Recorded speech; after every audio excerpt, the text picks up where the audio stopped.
오늘은 본문의 말씀을 가지고 어떻게 할지 상의하다라고 하는 제목으로 말씀을 드리려고 합니다. 특별히 오늘 본문은 목회자들이 많이 피하고 실제로 설교를 잘 하지 않는 본문 중에 하나입니다. 왜냐하면 오늘 본문의 내용을 보면 베소도로하고는 총독과 아그리빠 왕이라고 하는 두 사람의 대화의 내용만 나와요. 여기에는 하나님이 어떻게 개입하셨는지 하나님의 생각이 하나도 없습니다. 그리고 바울, 믿음의 사람이라고 하는 바울에 관한 내용도 없어요. 물론 아그리빠 왕하고 베소도의 대화 속에서는 바울이 왜 고발당했고 고소를 당했는지에 대한 그 내용은 나오지만 바울이 어떻게 반응을 했고 행동했는지 신앙인으로서의 모습을 보인 내용이 단 한 구절도 없어요. 그러다 보니까 이 본문을 가지고 하나님의 뜻을 찾는다는 것이 사실 쉽지가 않습니다. 완전히 인간과 인간 속에서 일어나는 문제만을 이야기하고 있기 때문이에요. 그래도 저는 하나님의 말씀이라고 하는 것은 성경 66권을 하나님 말씀으로 믿는 사람입니다. 그러면 하나님께서 아그리빠 왕하고 베소도의 대화 속에서 분명히 자신이 가지고 있는 생각이 있기 때문에 기록했다고 저는 생각해요. 그렇기 때문에 찾기는 어렵고 매우 곤란한 본문이지만 그래도 그 속에서 하나님의 생각을 알고 싶었고 함께 그 말씀을 나누려고 하는 겁니다. 오늘 본문은 조금 전에 얘기했던 것처럼 베소도와 아그리빠의 대화 내용입니다.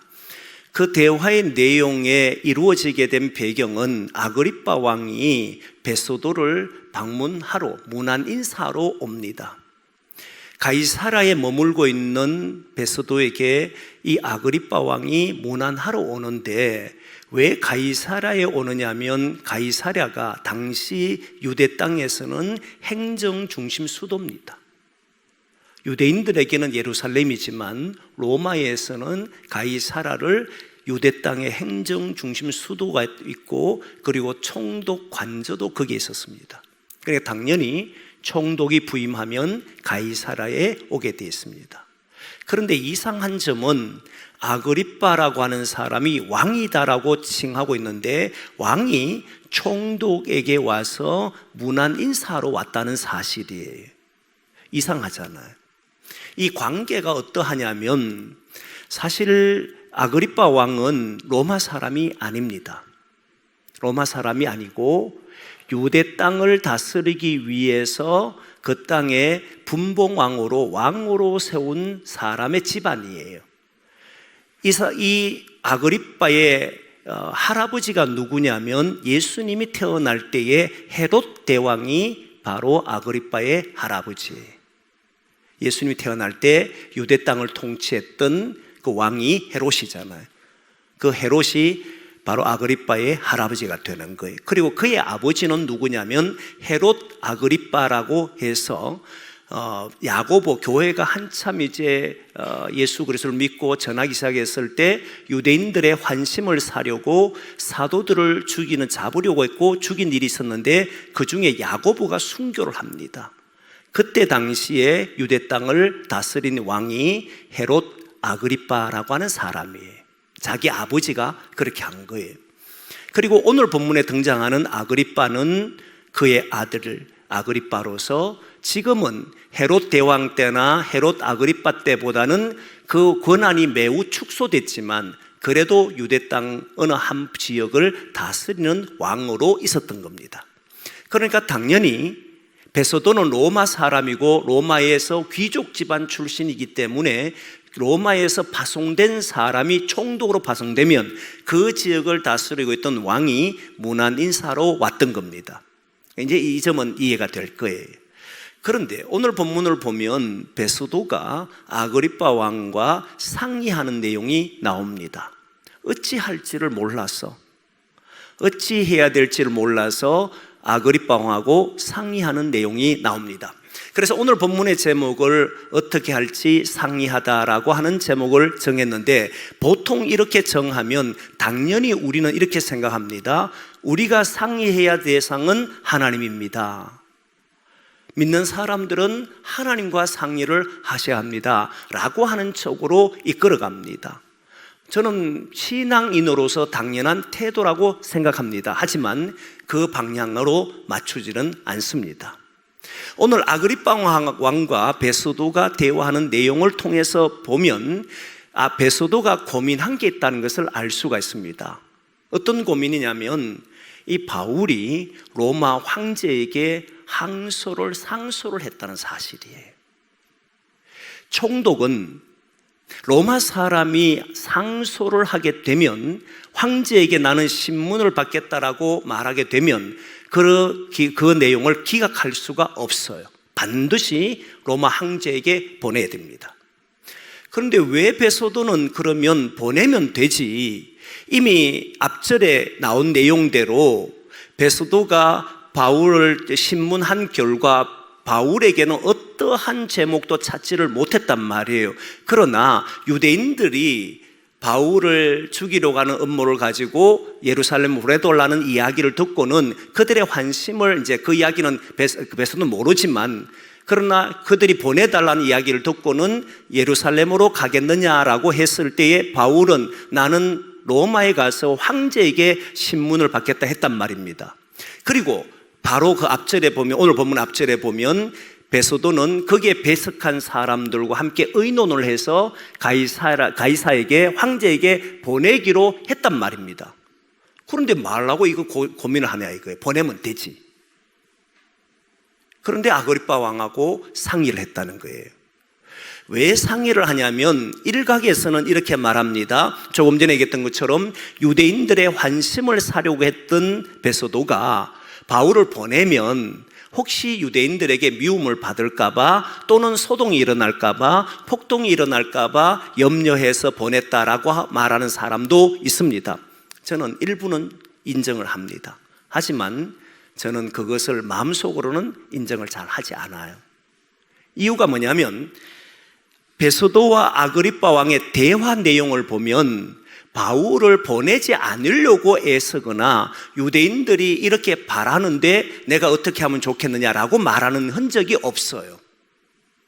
오히려 베소도가 아그리빠 왕에게 이야기했을 때에 아그리빠 왕이 내가 그 사람을 직접 한번 만나고 싶습니다라고 하니까 내일 만나게 해주겠습니다 해서 내일 만난다는 오늘 본문 마지막 절이었잖아요. 그리고 만났어요. 그리고 26장 마지막 절에 보면 아그리빠 왕이 베소도에게 나도 신문을 해봤는데 이 사람에게는 죄목을 찾을 수가 없습니다. 이 사람이 만일 상소하지 않고 풀어달라고 했다면 풀어줘야 합니다. 근데 이 사람이 상소하는 바람에 결국 보내야 되기 때문에 이런 이야기가 나와요. 이런 내용을 볼 때에 지금 베소도가 걱정하는 것은 상소하는 문제였다는 거예요. 어떤 문제가 있느냐면 상소하는 일이 벌어지면 반드시 총독이 그 상소장에다가 왜 이 사람이 상소하는지에 대한 내용을 기록하게 돼 있는 거예요. 상소문에다가 바울이 당신 앞에 가려고 했습니다. 지금 유대인들이 이런 문제로 상소를 했는데 바울이 여기서 심판받지 않고 로마 황제에게 당신에게 받습니다. 그래서 이러이러한 문제로 나는 당신에게 보냅니다 라고 하는 것을 적어야 돼요. 근데 문제가 뭐냐면 제목이 없어요. 어떤 죄를 지었는지 내용이 없어요. 황제가 한가한 사람도 아니고 한 나라를 다스리고 정복한 나라를 모든 문제를 해결해야 되는데 이런 죄를 지은 항목도 없이 죄목도 없이 자기에게 보낸다면 어떤 일이 벌어지느냐면 총독 내가 너를 보냈는데 네가 거기에 가서 이런 문제 하나도 해결 못하느냐라고 하는 책망을 받게 됩니다. 분명히 황제에게 올 수밖에 없는 이유를 적어야 됐던 거예요. 그런데 베소도가 보니까 아그리빠 왕에도 오늘 이야기하잖아요. 지금 신문을 해보니까 이들은 자기 종교의 문제와 예수가 죽었다가 다시 살아났다는 문제로만 이야기할 뿐 내가 생각하는 악행을 저지른 것이 없더라.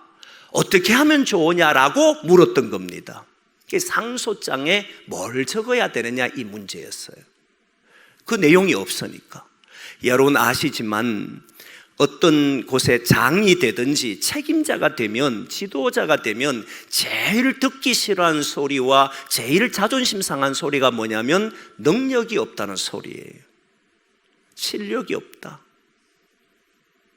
자존심 상하잖아요. 지금 이런 문제 하나도 해결 못한단 말이야. 이 사람이 죄가 없고 로마 시민권자인데 풀어주면 되지. 이런 문제로 해서 내한테 보낸단 말이야. 내가 이런 문제를 처리하라고 너를 파송했는데 거기 가서 이 문제 하나도 정리하지 못하고 나한테 보낸단 말이야. 그 말을 들을 수밖에 없잖아요. 여러분, 이런 소리 들은 것은 지도자에게 가장 치명적이고 가장 자존심 상하는 문제입니다. 그리고 로마 황제에 가서 아무런 문제도 아닌 것을 상소했을 때 오는 불이익을 총독인 베소도는 받게 돼 있단 말이에요. 그래서 염려했던 겁니다. 단순히 유대인들의 환심을 사려고 또는 유대인들이 폭동을 일으키면 어떡하냐 이런 문제가 아니라 지금 내가 상소할 때 그 상소장에 내가 적을 내용이 없다는 거예요.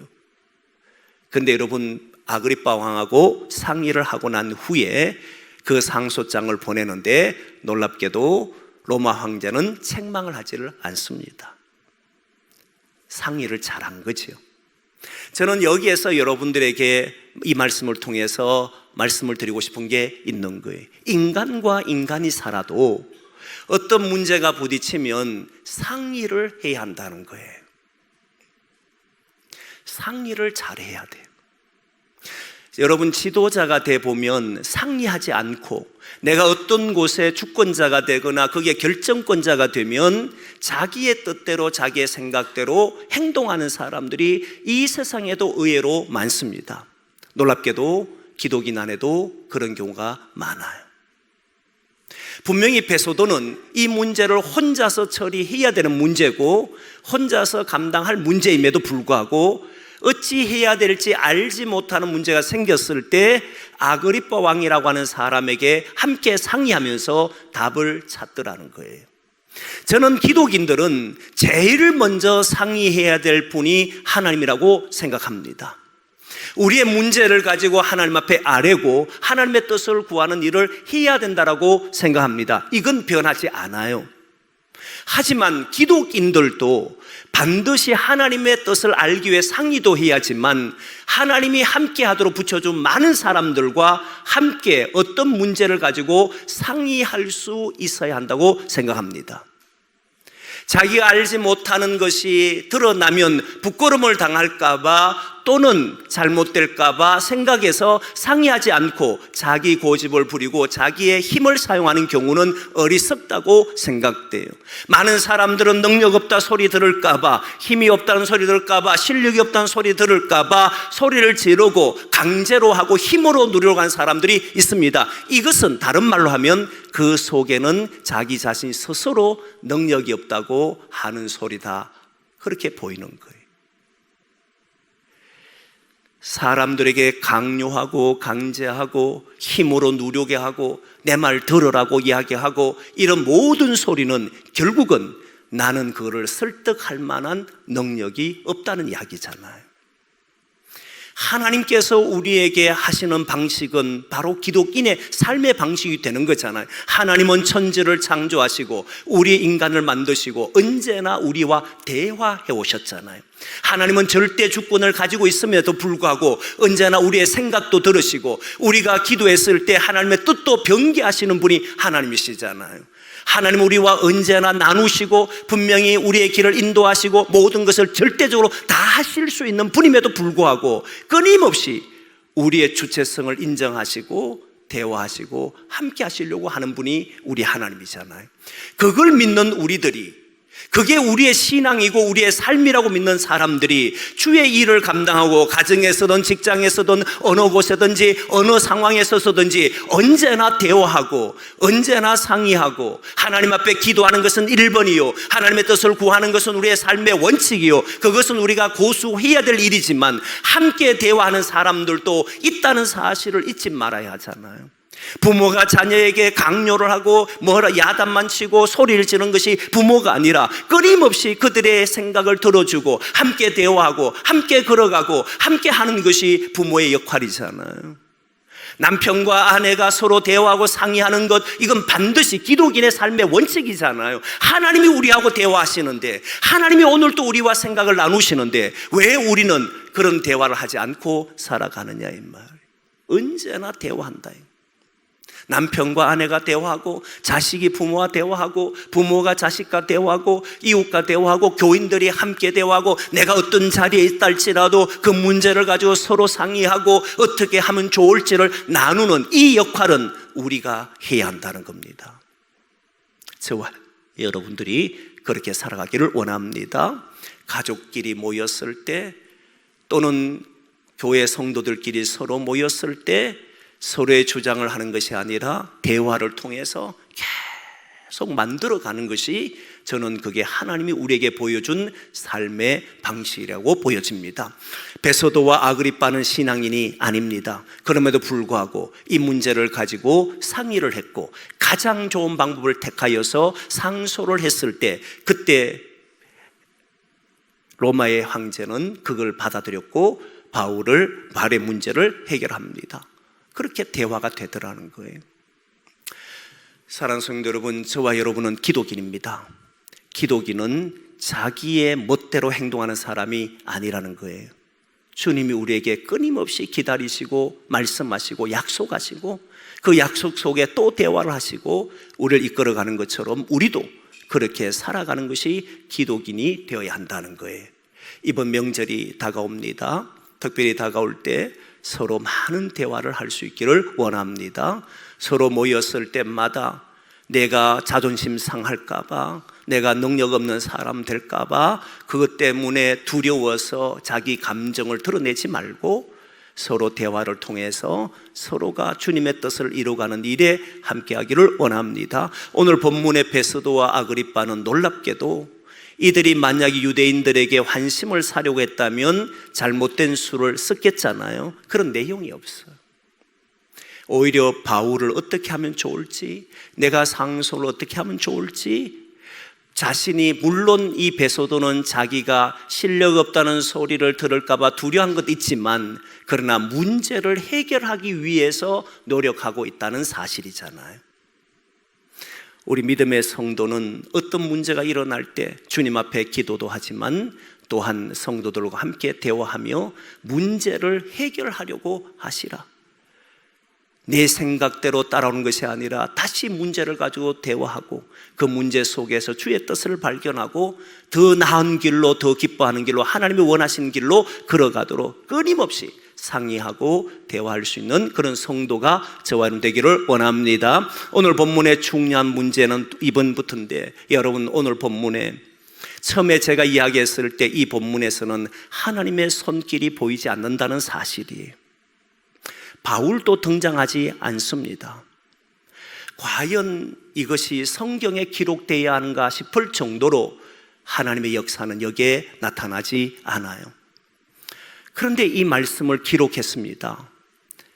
그러면서 보니까 바울은 놀랍게도 침착해요. 바울은 흔들리질 않아요. 내일 되면 아그리빠 왕에게 섭니다. 그리고 아그리빠 왕에 서서 이야기하는 것이 바울의 내용을 보면 굉장히 담대해요. 신앙은 이런 것인가? 신앙은 문제 앞에 있어도 흔들리지 않고 담대하고 그리고 불안해하거나 염려하는 것이 아니라 이렇게 침착할 수 있는가? 저는 있다고 봅니다. 그런데 여러분, 오늘 본문에 하나님이 어떻게 역사하시고 개입하시는지가 나타나지를 않아요. 하지만 오늘 이 본문 속에서도 하나님은 역사하시고 개입하신다는 사실입니다. 바울의 이름이 등장하는데 그냥 설명하기 위해 등장했을 뿐이지 바울은 직접 등판하지를 않았습니다. 그럼에도 불구하고 저는 이 본문 속에서 하나님이 세밀하게 움직이신다는 것을 보게 됩니다. 오늘날 많은 사람들이 이런 말을 합니다. 하나님은 나의 삶에 어떻게 개입하시는가? 하나님이 정말 나를 돌보시는 것은 맞는가? 과연 나는 이 어려움 속에서 하나님은 내 길을 인도하시는 것이 맞는가? 이것을 체험하지 못하기 때문에 믿음이 흔들리는 사람도 있고 그 믿음 속에 서지 못한 사람도 있습니다. 여러분, 그런 경우가 저와 여러분들에게도 있지 않습니까? 내가 힘들고 어려움당하고 고난당할 때 아무런 말씀이나 응답 없이 나타난 일들 볼 때마다 하나님은 나의 삶에 함께 하시는 게 맞는가? 이런 고민이 되잖아요.